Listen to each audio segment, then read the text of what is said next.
ভালো আছস? কিরে বন্ধু ভালো আছস? হ্যাঁ তুই কুদ্দুস আর কাশিমে না?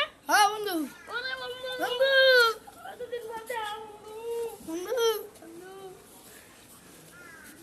কিরে বন্ধু তুই তো সাধু হয়ে গেছস।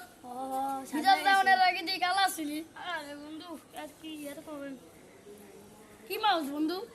আরে কিছু নয় বন্ধু ক ক ক করে আচ্ছা যা কইলাম মাছি হলো বেবি লসুন বেবি মাখলে সাদা হয়ে যায় বেবি লসুন হ্যাঁ কটু তেল দিয়ে সেটা বানায় কটু তেল মধ্যে একটু চিনি গুঁড়া মরিচের গুঁড়া এবং কটু তেল এগুলো দিয়ে বানায় বেবি লসুন তারপর সেটা মাখলে মুখের সব কালা দাগ চলে যায় এবং ফর্সা হয়ে যায় জানিস না সেটা চল বেবি লোশন কিনতে যাব আমরা নতুন ইউটিউব চ্যানেল খুলেছি আমাদের ভিডিওগুলো ভালো লাগলে লাইক কমেন্ট এবং সাবস্ক্রাইব করুন আসসালামু আলাইকুম